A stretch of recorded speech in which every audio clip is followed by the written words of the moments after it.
EVTV.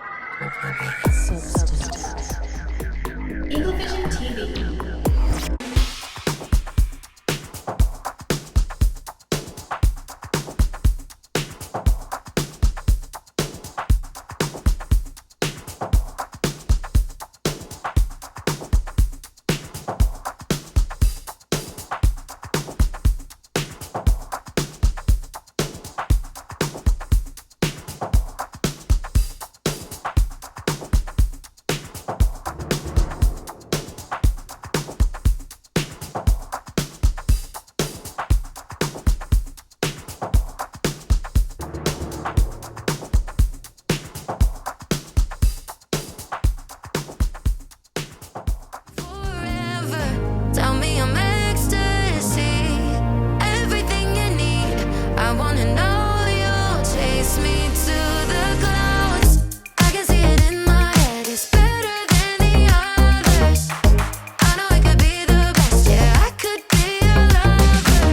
You don't cross my mind cause you're living it. If you were all mine, it'd be a thing. Baby, let me love you, yeah, I wanna be your lover. Slow motion falling into your emotion. Don't stop, yeah, you know I'm into it. Just put your hands on my body. Yeah, you already got me. Oh, come take me home. Fall into it, yeah. I wanna drift to the sea. Welcome to Eagle Vision for Thursday, April 11th, 2024. I'm Camelia, and today's top story highlights our student council process for 2024. All right, students, we are here this morning to talk about student council for next year. And many of you are probably thinking, why are we doing that? Well, many other schools go ahead and install their student council, for the next year at the end of the current year. That way, we can get a jump on events that come up early in the fall without having to worry about getting student council done in the fall. Okay, so we are allowing any 9th through 11th grader to apply for student council. The applications are currently on the website. Thank you, Mr. Lewis. And the way this works is you will fill out the application, and then I take all of the applications, I remove your name, and it goes to a selection committee of teachers, and they won't know who they're voting on, who they're selecting, and that way we feel like it's the most fair. So once those selections, once they are chosen, administration will of course approve everyone, check discipline records, attendance, make sure you're getting to class on time, and then we will have our student council. So then next fall, we can start the year and go ahead and have elections a little bit earlier than we have in previous years. So if you have any younger siblings or friends at the middle school, I have sent all this information to their student council sponsor and their administration. So encourage them to apply. We would love to have a great group of students like we've had the past few years again next year. If you have any questions, you can come ask me in room E15. Why is student council important? Okay, so student council does a lot with homecoming, with prom, winter court, and then each year the student council will usually choose a new event that hasn't been done before to kind of make it their own for that year, like some fundraising activities and possibly like some student teacher volleyball or dodge games, just kind of tossing around ideas for things that would be fun for the student body. Right, and the three biggest events that happen as far as student culture goes every year is homecoming, winter court, and then prom. And student council is directly involved in helping with the preparations and the planning of those events. So if you would like a say in how those events go, then you definitely want to be a part of student council. If you would like to know what's going on before everybody else knows what's going on, then you would want to be a part of student council. And let me go ahead and squash this understanding that some students have. You don't always get everything you want just by being on the student council. It is a group effort, a collective effort, and we as teachers have to also follow certain guidelines within the county's system. So we don't always get to buck everything that the county has already set forth for the schools. But working within all of those parameters, you do get a say in how things are going to flow and how they're going to go, especially when it comes to themes and ideas like that. So if you want to be a part of student council, you need to go ahead and apply now, because we are doing that for next year. Through April 24th. There you go. And if you are watching this at the middle school right now and you want to have a say in your 9th grade year, you need to also go ahead and apply by hitting that link. Student Council is a wonderful organization. It's a wonderful thing to be a part of. It's not terribly time consuming. You do have to be at the meetings in the mornings, but it's not terribly time consuming, and it looks fantastic on your resume. It does. So those are all some good things to keep in mind when applying for Student Council. It's not hard. You're not put on the spot. You don't have to give speeches. You're just in a group, in a room with a group of your peers, helping to voice your opinions. That's Student Council. And representing your classmates. Absolutely. Absolutely. So go ahead and step out on that limb and apply. Like Ms. Jolly said, your name is not on the application, so I might encourage you, take good time on that application and actually do a good job with it. Take a little bit of time. If you need to Google and research best practices for filling out an application, or if you want to go see Miss Wendy Smith, she helps students with that type of thing all the time. She would love to talk with you. So do a good job on that application. We can't wait for you to be a part of the student body next year. We have exciting updates for some of our former students here at Horn Lake. Here's Coach Potts with the info. Good morning, EVTV, Horn Lake family, and all assembled accordingly. I just want to talk a few minutes about a couple of guys that has gone on, graduated last year, class of 2023, going on, and they're doing some really, really good things right now in their college endeavors. You got two guys, Purnell twins, everybody know about the Kai and Demp. You have Kai Purnell. He's received first team All Region 21. You have Kai also received the player of the tournament for the regional tournament held down in Jackson, Mississippi at Tougaloo College.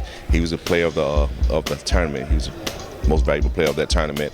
You have Demp. He was also All Region 23. He was on the All Tournament team, and as of late on yesterday, he got the nod to be a junior college All-American. So those are two big feats that they have, thus far, along with a number of offers from Division I schools that they're actually looking at right now. So we're gonna keep them lifted in prayers, keep them in your mind, on your hearts, as they continue to try to, fulfill their future dreams. So let's go Twins, get it. Softball is underway. We sat down with Janiyah and Chelsea for some quick interviews. Tell us about the softball team this year. This year has been a lot of personal growth as far as getting our skill levels up, working on fundamentals and stuff like that. This year's actually been kind of funny. We've kind of come together as a family this year, and we've been really cool with each other. When did you become interested in the game? I started getting interested in softball around 10th grade year when I was back in North Carolina, because I had friends on the softball team and they would teach me different things about the game. Do you have any hobbies outside of playing softball? I'm in ensemble for choir, and I also play instruments and crochet clothing. Y'all get at me for shirts for the summer. If you could be any athlete, who would you choose? There's this one girl that plays for Temple University. She just made a record for 1,000 kills for the season. I think I would choose her. What would be the best thing about leaving home, and what would be the scariest? I think for both of those, it would be starting a new page. It's a whole lot of new things going on, but that's also the scary part because you don't really know what to expect. If you could attend any sporting event, what would you choose? A volleyball game, specifically the Brazil men's volleyball team for Olympic level. They're really good. Would you like to be famous? What would you like to be known for? Not really. I think being famous is messy. But if I was to be famous, I think I wanted to be for probably being in a choir or something to do with languages, like being an interpreter. If you could attend a school in a different country, what would you choose? Probably a school in Europe, somewhere in Europe. I don't know where, but somewhere. What are your strengths? I think my open-mindedness is definitely one of my strengths, like being open-minded about everything that you walk into and not being judgmental. What's not being taught in school that should? Everything that's supposed to happen after college. I feel like in high school they really tell you a lot about getting ready for college and filling out applications and stuff like that, but they don't really talk about the steps that come after that, like filing insurance, finding the right bank accounts, and different things like that. What's your proudest accomplishment? Making it through high school at Horn Lake, genuinely. I moved here in 11th grade year, and it was such a difference from being where I came from. So I think getting adjusted and finally make it to graduation is a big accomplishment. What are some of the challenges your team will face? I think one of our biggest challenges is probably communication or working together. Okay. When did you become interested in the game? I became interested when I was about 7 years old. What are some of your strengths you believe an athlete has? I believe strengths an athlete can have is probably keeping your head up even when things are not going the way you plan on it, or just staying there focused in the game. If you become any athlete, who would you be? Gabby Thomas. Who has the greatest impact on your life? Probably my parents. What's the most embarrassing thing that ever happened to you when you played the sport? Maybe like when the field wet or the grass wet, slipping trying to catch a ball. What are the positives and negatives of being in a competition? The negative is that sometimes it can really get to your head and, things will just turn out wild and crazy. But at the same time, the positive could be like you're trying to just get your teammates like pumped up and get them in the game. Like it is a game to win, but it's have fun at the same time. What moments changed the way you look at life? I would say recently, maybe on senior night, it probably changed the way I look at life. It's kind of getting real with me being a senior off in the graduate. What's your favorite thing to do with your friends? Go out to eat. What do you feel passionate enough to protest about? Black Lives Matter. Seniors, we have an important senior meeting coming up next Tuesday. Seniors, this coming Tuesday, Mr. Tungett's going to meet with you during second block. They're going to call for you over the intercom, and we're going to give you a calendar that's going to have all your important May dates so that you can get them in your phone so you know when to pick up your cap and gown, when the senior walk is going to be, and all those items. This is a very important meeting. We're also going to encourage you to join band. If you haven't done so, we'll have the QR code at the meeting so that you can get signed up. That's how we're telling you things, is over band. So if you think, I don't know anything, it's because you're not on band. So we'll see you Tuesday during second block for a meeting with Mr. Tungett. This week's feature vocabulary words are notion, obsolete, and obstruct. Notion, a conception or belief about something. Obsolete, no longer produced or used, out of date. Obstruct, to be in or get in the way of, prevent or hinder.